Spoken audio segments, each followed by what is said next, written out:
दोस्तों यदि आप भी हिटमैन रोहित शर्मा, विराट कोहली, यशस्वी जायसवाल को अच्छा बल्लेबाज मानते हैं तो वीडियो को दिल से लाइक जरूर कीजिएगा। जी हां दोस्तों, श्रीलंका के खिलाफ पहले टेस्ट मैच के तीसरे दिन जब श्रीलंका टीम 375 रन बनाकर हो गई ऑल आउट, तब दूसरे टेस्ट मुकाबले के तीसरे दिन दूसरी पारी में बल्लेबाजी करने उतरे यशस्वी जायसवाल ने भारत के लिए ठोक डाला शतक। तो ये देख हिटमैन रोहित शर्मा, विराट कोहली, ऋषभ पंत का भी चला जमकर खूब बल्ला, पहुंचाया स्कोर इतना पार कि भाई लगने लगा चमत्कार। तो दोस्तों आखिर भारत और श्रीलंका के बीच दूसरे टेस्ट मुकाबले के तीसरे दिन की पूरी हाईलाइट वीडियो आपको दिखाने जा रहे हैं, लेकिन उससे पहले आप सभी को क्या लगता है हिटमैन रोहित शर्मा, विराट कोहली या यशस्वी जायसवाल कौन शानदार बल्लेबाज? अपनी कीमती राय कमेंट में जरूर बताइएगा। और ऐसे में ही आपका ज्यादा समय न गवाते हुए बात करते हैं सीधा खबर की। दोस्तों जैसे कि हम सब जानते हैं भारत और श्रीलंका के बीच दूसरे टेस्ट मुकाबला आर प्रेमदासा क्रिकेट स्टेडियम में खेला जा रहा है। और दोस्तों टेस्ट मुकाबले में भारतीय कप्तान हिटमैन रोहित शर्मा ने टॉस जीतकर बल्लेबाजी करने का फैसला किया था।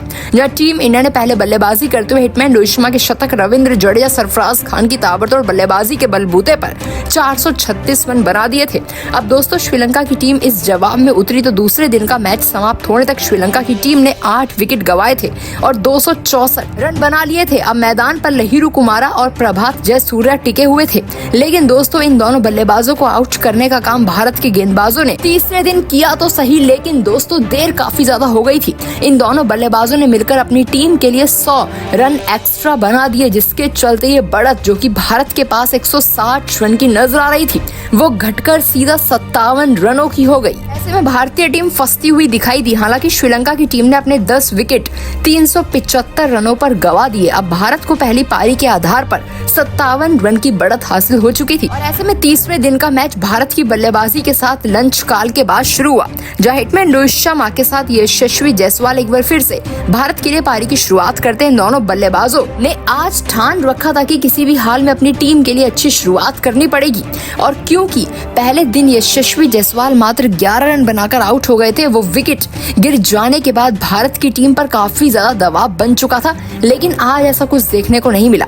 टीम इंडिया के ओपनर बल्लेबाज यशस्वी जायसवाल ने आज हार नहीं मानी। श्रीलंका के गेंदबाजों का डटकर सामना करते हुए यशस्वी जायसवाल ने सबसे पहले तो अपना अर्धशतक मात्र 33 गेंदों में पूरा किया। अब दोस्तों यशस्वी जायसवाल यदि एक बार खेलने पर आ जाएं तो उन्हें रोक पाना काफी मुश्किल नामुमकिन होता है। और यहाँ श्रीलंकाई कप्तान धनंजय दे सिल्वा पूरी कोशिश कर रहे थे कि यशस्वी जायसवाल का विकेट किसी भी तरह से गिराया जाए, क्योंकि दोस्तों वो तो टेस्ट क्रिकेट को बिल्कुल T20 समझ बैठे थे। बल्लेबाजी करते हुए उनकी आग साफ तौर पर देखी जा रही थी। अब यहाँ यशस्वी जायसवाल का बल्ला चलता हुआ देख श्रीलंकाई गेंदबाजों के पसीने छूट गए। लहिरू कुमारा से लेकर कमिंदु मेंडिस तक ने अपनी पूरी कोशिश कर ली थी, लेकिन यशस्वी जायसवाल को आखिर कौन सी लेंथ पकड़कर गेंदबाजी करवाई जाए इस बारे में वे विचार कर ही नहीं पा रहे थे। उन्हें आउट करने के ऊपर रणनीति बनाई गई। यशस्वी जायसवाल किसी के जाल में नहीं फंस रहे थे। दूसरी तरफ कप्तान हिटमैन रोहित शर्मा भी उनका पूरा साथ दे रहे थे। हिटमैन रोहित शर्मा हर ओवर के बाद उनसे बातचीत कर रहे थे, उनके खोए हुए फॉर्म को वापस लाने की कोशिश, और वो भी फिराक में थे कि किस तरीके से भारत के लिए बड़ा स्कोर जोड़ा जाए। अब दोस्तों हिटमैन रोहित शर्मा और यशस्वी जायसवाल ने मिलकर टीम इंडिया के लिए 100 रनों की साझेदारी अगले 30 ओवर के भीतर ही कर डाली थी। यहाँ भारत का दूसरा सेशन भी समाप्त हो जाता है। भारत के पास 150 रन से अधिक की बढ़त हो चुकी थी। टीम इंडिया ट्रैक पर आती हुई नजर आने लगी थी, लेकिन अब दोस्तों आखिरकार हमारी खुशियां ज्यादा देर तक बरकरार नहीं रही, क्योंकि यहाँ पर भारतीय कप्तान हिटमैन रोहित शर्मा के रूप में टीम को बड़ा झटका लगता है। जब हिटमैन रोहित शर्मा कप्तान धनंजय दे सिल्वा के 33वें ओवर की पहली ही गेंद पर अपना विकेट खो बैठे। जी हाँ दोस्तों, अंदर आती हुई लेग स्पिन गेंद को हिटमैन रोहित शर्मा बिल्कुल भी परख नहीं पाए और LBW बोल्ड आउट हो गए। हालांकि हिटमैन रोहित शर्मा ने DRS भी लिया, लेकिन दोस्तों अंत में एम्पायर ने पाया कि हिटमैन रोहित शर्मा पूरी तरह से विकेट के सामने थे और बिना किसी एम्पायर कॉल के हिटमैन रोहित शर्मा को डगआउट की तरफ लौटना पड़ा। और यहाँ भारत का एक रिव्यू भी खराब हो गया। लेकिन दोस्तों हिटमैन रोहित शर्मा ने आखिरकार अपना काम तो कर ही दिया था, क्योंकि उन्होंने भारत के लिए इस मुकाबले में 78 रन ठोक दिए थे। अब 78 रन हिटमैन रोहित शर्मा के बल्ले से ऑलरेडी निकल चुके थे और दूसरी तरफ यशस्वी जायसवाल शतक के बेहद नजदीक थे। अब उनका साथ निभाने के लिए शुभमन गिल मैदान पर उतरे। शुभमन गिल को अब यशस्वी जायसवाल के साथ मिलकर साझेदारी को आगे बढ़ाना था और सोच समझकर बल्लेबाजी करनी थी। शुभमन गिल का खराब फॉर्म वापस लौटने का नाम नहीं ले रहा। और इसी तरीके से आज के मुकाबले में भी शुभमन गिल कुछ खास प्रदर्शन कर नहीं पाए।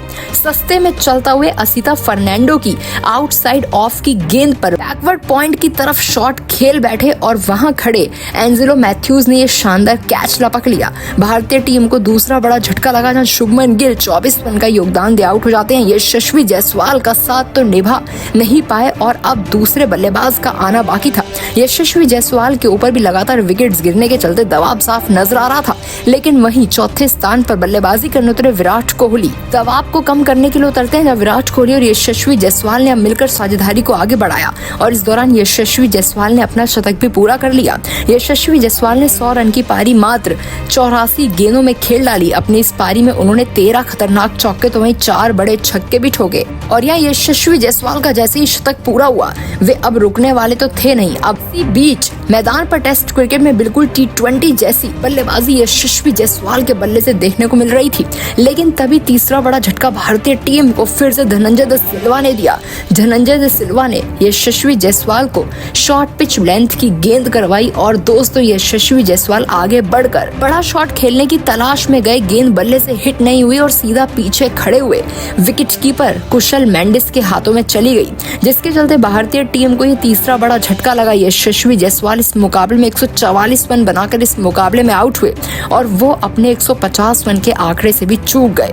यशस्वी जायसवाल के आउट होने का कारण सिंपल एक ही था, क्योंकि वो तेज बल्लेबाजी करने लगे थे और वहां वे समझ नहीं पाए कि गेंद को कहां खेला जाए और आगे बढ़कर शॉट लगाने के प्रयास में उन्होंने अपना विकेट गंवा दिया। अब विराट कोहली और ऋषभ पंत ने पारी को संभाला, जब ऋषभ पंत और विराट कोहली ने फिर यशस्वी जायसवाल के आउट होने के बाद थोड़ा संभल कर बल्लेबाजी की।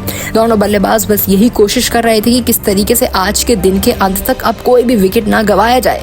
विराट कोहली और ऋषभ पंत आउट होने का नाम तो नहीं ले रहे थे और डटकर बल्लेबाजी कर रहे थे। अंत में जाकर यदि विराट कोहली और ऋषभ पंत आउट हो जाते हैं तो रविंद्र जडेजा ही एक ऐसा विकल्प बचेंगे जो बड़े शॉट तेजी से स्कोर को आगे बढ़ा सकते हैं। ऐसे में दोनों ही बल्लेबाजों को अच्छे से बल्लेबाजी डटकर संभल कर पारी खेलना जरूरी था। ऐसे में विराट कोहली धीमे अंदाज में बल्लेबाजी करते हुए नजर आए, लेकिन अंत में जाकर मुकाबले के आज उन्होंने बड़े बड़े 3 लंबे चौके ठोके, जिसके चलते 52 रन इस मुकाबले में अभी तक बना दिए। वहीं ऋषभ पंत ने 15 रन अपने बल्ले से निकाल दिए। दोनों की कोशिशें सिर्फ टीम इंडिया के लिए संभल कर बल्लेबाजी ही करने की है। और अब दोस्तों यदि चौथे दिन दोनों बल्लेबाज इस मुकाबले में उतरते हैं और धीमे शानदार अंदाज में बल्लेबाजी करते हैं, स्कोर को 400 के पार पहुंचा देते हैं, तो मुकाबले को जीतना टीम इंडिया के लिए बेहद ही ईजी हो जाएगा। इस मुकाबले में तीसरा दिन का खेल समाप्त होते हुए टीम इंडिया 303 रन बनाकर नाबाद खेल रही है। भारत के पास 360 रन की कुल बढ़त हो चुकी है, 57 रन पिछली पारी के जोड़कर। और ऐसे में टीम इंडिया के पास काफी अच्छी बढ़त हो चुकी है। 400 रनों का आंकड़ा यदि श्रीलंका टीम के सामने रख दिया जाए तो श्रीलंका टीम इस आंकड़े को छू नहीं पाएगी और इस मुकाबले को शर्मनाक तरीके से गवा बैठेगी। ये पूरी तरह से साफ हो चुका है। ऋषभ पंत के बाद अभी टीम के लिए रविंद्र जडेजा जैसे बल्लेबाजों का आना बाकी है। ऐसे में दोस्तों आप इस खबर के लिए क्या कहना चाहेंगे? कमेंट में अपनी राय जरूर बताएं। मिलते हैं कोई नई वीडियो के साथ, जब तक के लिए जय हिंद, जय भारत।